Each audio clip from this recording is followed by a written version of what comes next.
Hi everybody, thanks for coming to Chats with Pat. I'm Pat. This is my wife Dee Dee. Hi. If y'all like what you hear, please hit the like button and possibly the subscribe button. Today I'd like to talk about crime and consequences. And as I've stated before, my crime activity has started at a very young age. Consequences for those caught up to me not as fast as I started doing criminal activity, but it got to me, and I was in for numerous reasons, different places, some that weren't so bad, some that terrified me. I have never been afraid of any kind of lockup facility until I entered LA County Jail. And that is the only jail in this nation that has terrified me and made me fear of wanting to be locked up. Yeah. So, how old were you when you switched from juvies to jails? Was it just when you turned 18? I was actually 17. They tried me as an adult for auto theft, and I was able to, because I was 17, I was able to sign myself out on my own recognizance, which means a signature bond. And of course, as soon as I got out, I was gone. So then you had a new warrant. Then I'd have a new warrant. And I'd hide from the cops, and we'd play hide and seek, and I ended up in St. Cloud State Penitentiary, and in my juvie record, I had so many felonies. The state of Minnesota didn't know what to do with me, so they sent me out and boarded me out to Missouri Rivers Boys Ranch in Chamberlain, South Dakota, and teenage prison. Did a year in there, and it wasn't too bad, but it gets rough. Yeah. So what happened with... Oh, when you went to Maine. I went to Maine. A little bit of a war story. I went to Maine, and I had a book signed by Stephen King. And on the way back to the bus station, I stopped at a bar, had a couple of drinks because the bus wasn't going to leave for a couple hours yet. On my way to the bus station, I happened to spit on the sidewalk. And apparently, in the state of Maine, spitting on the sidewalk is considered a biological hazard. And did I get ran through the ringer? I ended up having to do 90 days in the county jail. Not just for spitting on the sidewalk, but they got me for public intoxication and being argumentative with a constable, but 90 days I sat, and it was terrible. Got out, didn't have my book. Yeah, it went poof. Yeah, the book went poof. But that was a consequence, to my actions. And, yeah. What else did I do?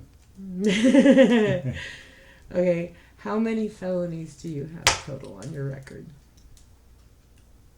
Including my juvenile record, I have over 14 felonies. And they stem anywhere from auto theft to aggravated assault to robbery to attempted kidnapping. On all accounts, I hang my head in shame. I have learned that this is not the lifestyle I want. you get caught up in the thrill of the moment, but is it really worth the 10, 12 years that they take out of your life? I really tried to make a fresh start in 2000. I came from Minnesota to Montana with the intent of starting over. And because of one of my stepsisters I allowed her to talk me into stealing a carton of cigarettes for her from a store. And when I did, I got stopped. And she was sitting in the car watching me get tackled by the employees, and she just drove away.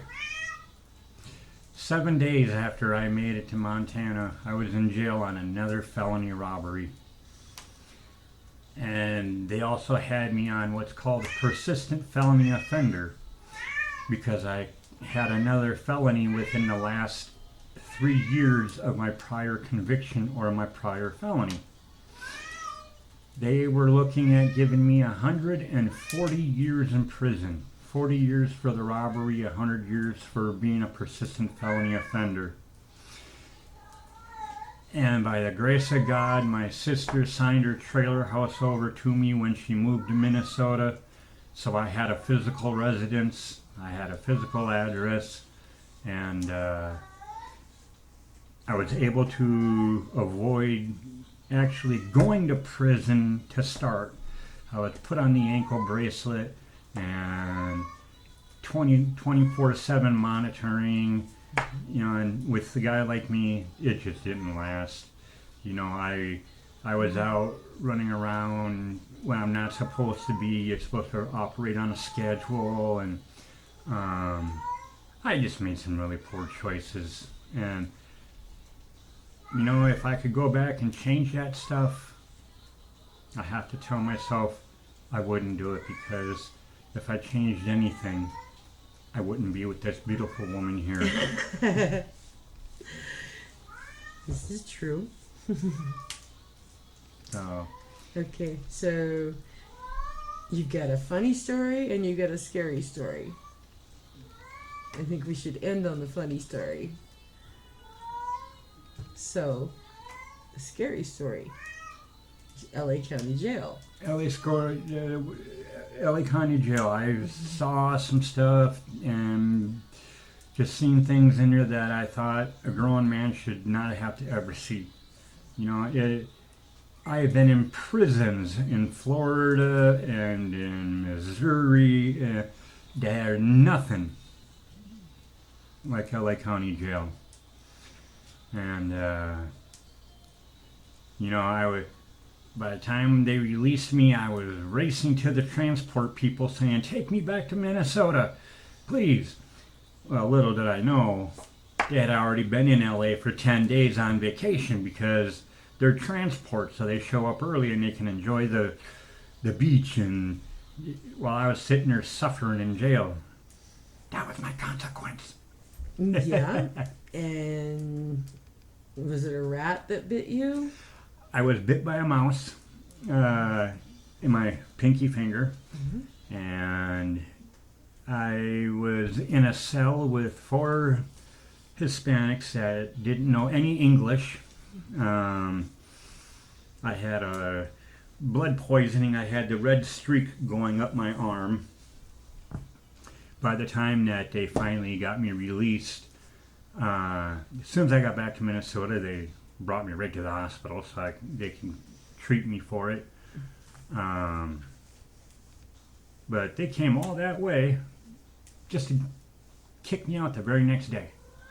Yes, they did. Really? Yes, they did. I didn't know that part. Okay. I'm totally blanking on what the funny story was. Oh, January 1st, 1998. Yes, along with crime and consequences. This is not something you're proud of anymore. I am not proud of it anymore.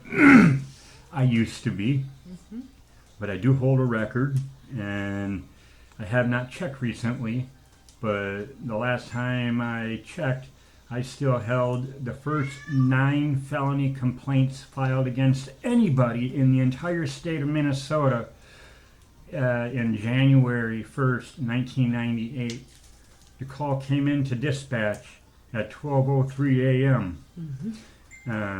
About a guy terrorizing the neighbors, and unfortunately that guy would be me. But it was an ugly time, and it's hard to open up and explain, so it's easy for people to pick at me and for me to be able to give better answers. Yeah. I'm still totally blanking on the funny story. We'll think of it. Yeah. I have a lot Save it for next time. I have a pretty shitty short-term memory, and I have a lot of good stories, a lot of good info, and I think a lot of people, if you just stick with me, you'll get some use out of me. Okay. Well, thanks for joining us. Please remember to subscribe if you'd like to see more. Hit the like button. Yes, hit the like button. And Or a comment, too. You can leave a comment. yes, comments and questions are welcome. They really help him find a subject and open up a little more.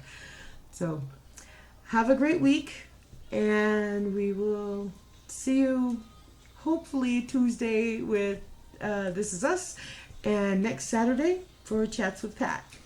And let me just leave with a final note. Don't look down on someone unless you're helping them up. Show your sign. It is a signboard that I've been working on. And it says, never look down on someone unless you're helping them up. And I make these things just because it passes my time, and they're in giveaways once in a while. We gave one away a while back.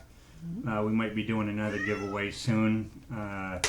So if anybody's interested in signboards, let me know. I can do other stuff. He's got some really nice ones over there. All right. Have a great week. Good night. Good night.